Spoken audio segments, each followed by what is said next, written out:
विवेक के पिता को मई के महीने में कोविड हुआ था। ऑक्सीजन लेवल गिरने पर उन्हें अस्पताल में एडमिट कराया गया। उनकी उम्र 62 साल थी। हालत बिगड़ने पर उन्हें आईसीयू में भर्ती किया गया। अब 15 दिन आईसीयू में रहने के बाद वो बच नहीं पाए। विवेक को अस्पताल से जो रिपोर्ट दी गई उसमें कॉज ऑफ डेथ यानी कि मौत की वजह सेप्सिस लिखी हुई थी। विवेक ने ये जानकारी हमसे साझा की। सेप्सिस को लेकर उनके कई सवाल हैं। उन्होंने बाकी डॉक्टर्स से भी सेप्सिस के बारे में और जानकारी हासिल करने की कोशिश की। जो इन्फॉर्मेशन उन्हें मिली वो उन्होंने हमसे शेयर की है। विवेक चाहते हैं कि हम सेप्सिस को लेकर लोगों को जागरूक करें। सेप्सिस दरअसल एक काफ़ी खतरनाक कंडीशन है। इसमें किसी भी प्रकार का इन्फेक्शन होने पर शरीर अपनी ही टिश्यूज़ पर हमला बोल देता है, यानी खुद को ही नुकसान पहुंचाना शुरू कर देता है। न्यू इंडियन एक्सप्रेस में छपी एक रिपोर्ट के मुताबिक पूरे साउथ एशिया में हिंदुस्तान सेप्सिस से होने वाली मौतों के मामले में दूसरे नंबर पर आता है। जो लोग आईसीयू में भर्ती होते हैं उन्हें सेप्सिस का ज्यादा खतरा होता है। डीएनए में छपी एक रिपोर्ट के मुताबिक सेप्सिस से जूझ रहे 34% पेशेंट्स की मौत आईसीयू में होती है। सेप्सिस जानलेवा हो सकता है। इंडिया में पब्लिक हेल्थ के लिए ये एक बहुत बड़ा खतरा है, पर इसके बावजूद ज्यादातर लोगों को इसका नाम तक नहीं पता। सेप्सिस क्या होता है उन्हें कोई जानकारी नहीं। इसलिए विवेक चाहते हैं हम सेप्सिस पर एक एपिसोड बनाएं, इसके बारे में सही जानकारी लोगों तक पहुंचाएं ताकि सेप्सिस को लेकर जागरूकता फैले। तो सबसे पहले तो डॉक्टर से समझते हैं कि सेप्सिस क्या होता है और क्यों हो जाता है। सेप्सिस एक तरह की खतरनाक कंडीशन है जो बेसिकली हमारे बॉडी का रिएक्शन है किसी भी तरह के संक्रमण का। ये संक्रमण बैक्टीरियल, वायरल, फंगल कुछ भी हो सकता है। जब आपकी बॉडी में इस तरह के इन्फेक्शन होते हैं, इस तरह के संक्रमण होते हैं, तो आपकी बॉडी खास तरह से रिएक्ट करती है। उस रिएक्शन के प्रोसेस में ये कई तरह के इंटरनल एंजाइम्स, प्रोटीन्स रिलीज़ करती है जिनका नॉर्मल पर्पस है आपकी बॉडी को बचाना इस तरह के इन्फेक्शन से। लेकिन कई बार ये रिस्पॉन्स या ये रिएक्शन हमारी बॉडी का इतना बढ़ा हुआ होता है, इतना एग्जैगरेटेड होता है कि वो आपके बॉडी के अपने ही इंटरनल ऑर्गन्स को डैमेज करने लग जाता है। यही कंडीशन जब और ज़्यादा खतरनाक हो जाती है या अगर आपका बीपी गिरने लग जाता है तो इस सिचुएशन को हम सेप्टिक शॉक कहते हैं।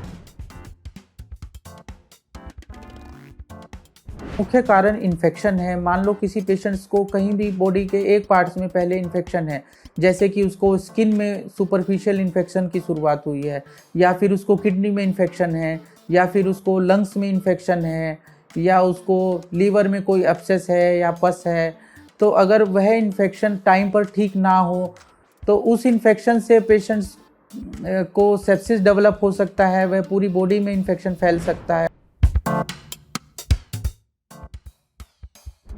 पेशेंट को हाई ग्रेड फीवर डेवलप हो सकता है। पेशेंट्स को बदन में दर्द, उसको कमजोरी आ जाना। उसके अलावा पेशेंट्स का बीपी अक्सर लो हो जाता है।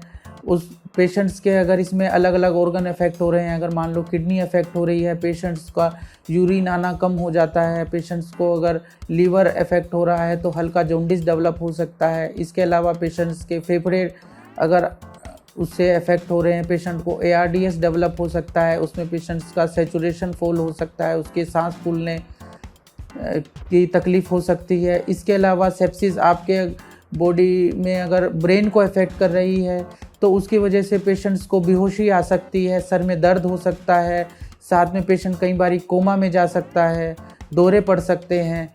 तो इसमें पेशेंट्स को अलग अलग तरह के लक्षण आ सकते हैं।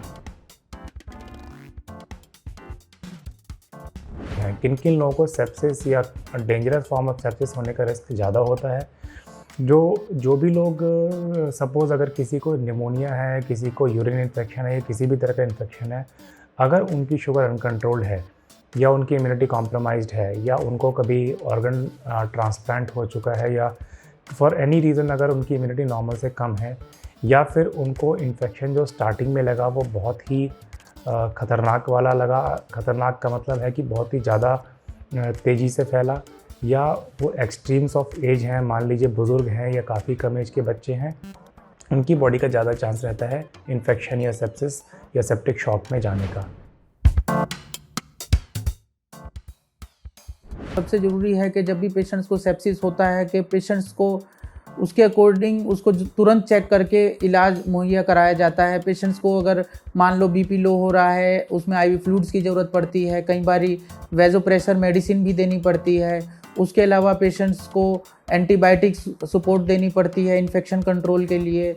अगर पेशेंट्स के किडनी लीवर डैमेज हो रहे हैं तो उनको सपोर्ट करने के हिसाब से मेडिसिन दी जाती है और कोशिश की जाती है कि पेशेंट्स के ऑर्गन कम से कम इफेक्ट हो और सेप्सिस जल्दी से जल्दी क्लियर हो। साथ में पेशेंट्स का अगर सैचुरेशन लो हो रहा है, पेशेंट के सांस फूल रहे हैं, ऑक्सीजन लेवल फॉल हो रहा है, तो पेशेंट्स को कई बारी ऑक्सीजन देना पड़ता है। इसके अलावा पेशेंट्स को अगर ब्रेन में इन्फेक्शन फैल रहा है या फिर उसको बेहोशी आ रही है या कोमा में जा रहा है तो पेशेंट को अकॉर्डिंगली उसको हिसाब से भी पेशेंट को ट्रीटमेंट देना पड़ता है।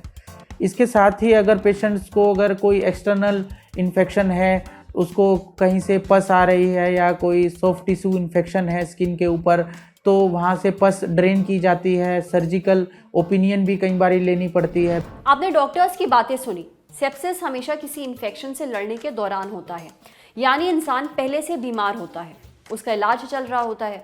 कोविड-19 की दूसरी वेव के दौरान आईसीयू में भर्ती कई पेशेंट्स में सेप्सिस देखा गया था। पर सिर्फ कोविड ही नहीं, सेप्सिस किसी भी इन्फेक्शन के कारण हो सकता है, छोटे से इन्फेक्शन के कारण भी। इसलिए लक्षणों पर मॉनिटर करना ज़रूरी है ताकि तुरंत इलाज दिया जा सके, नहीं तो सेप्सिस जानलेवा हो सकता है। उम्मीद है सेप्सिस से जुड़ी ये सारी जानकारी आपके काम ज़रूर आएगी। अब बढ़ते हैं सेहत के अगले सेगमेंट की तरफ। अपने गले को यहाँ छूकर देखिए, कान के थोड़ा नीचे। आपको एक गिल्टी सी महसूस होगी। अब कई बार इस गिल्टी में आ जाती है सूजन, इतनी कि पानी निगलने में, खाना खाने में, यहाँ तक कि सिर ऊपर करने में बहुत दर्द होता है। इसे कहते हैं टॉन्सिलाइटिस और इससे हमारे कई व्यूअर्स बेहद परेशान हैं, खासतौर पर इस मौसम में, यानी जब बारिश होती है या फिर मौसम बदलता है। टॉन्सिलाइटिस क्या होता है और इसका इलाज क्या है, ये हमें बताया डॉक्टर जीनत ने। टॉन्सिल हमारे गले के अंदर दोनों तरफ छोटे छोटे अंग होते हैं। अंग्रेजी में इन्हें लिम्फ नोड्स कहते हैं। जब आप मुंह खोलकर आ बोलते हैं तो आप दोनों तरफ टॉन्सिल्स देख सकते हैं। नॉर्मली टॉन्सिल गुलाबी कलर के होते हैं। जब लोग बोलते हैं कि हमें टॉन्सिल हो गया है, उसका मतलब होता है हमें टॉन्सिलाइटिस हो गया है। टॉन्सिलाइटिस यानी टॉन्सिल में इन्फेक्शन। जब टॉन्सिल वायरस या फिर बैक्टीरिया से इन्फेक्ट हो जाते हैं तो उसे टॉन्सिलाइटिस कहते हैं। तब टॉन्सिल लाल रंग के हो जाते हैं और उनमें सूजन आ जाती है। बारिश में भीग जाने के बाद या फिर मौसम बदलते समय आप अचानक गले में दर्द महसूस करते हैं। कुछ खाना पीना या फिर थूक निगलने में भी आपको प्रॉब्लम होती है। कभी कभार ये दर्द दोनों कानों तक महसूस होता है और बुखार भी आ सकता है। टॉन्सिलाइटिस वायरल भी हो सकता है, जो आमतौर पर इन्फ्लुएंजा, पैरा इन्फ्लुएंजा या फिर वायरस से होता है। वायरल टॉन्सिलाइटिस आमतौर पर माइल्ड होता है। बैक्टीरियल टॉन्सिलाइटिस ज़्यादातर सिवियर होता है, यानी जो बैक्टीरिया से होता है। अब आते हैं इसके इलाज पर। देखिए, इसके इलाज के लिए घरेलू नुस्खे आजमाने के बजाय किसी ईएनटी विशेषज्ञ या फिर सर्जन को दिखाएं। टॉन्सिलाइटिस में दर्द कम करने की दवा और एंटीबायोटिक दवाइयां लेने की सलाह दी जाती है। इसलिए प्लीज़ खुद नीम हकीम खतरा जान बनने की कोशिश ना करें।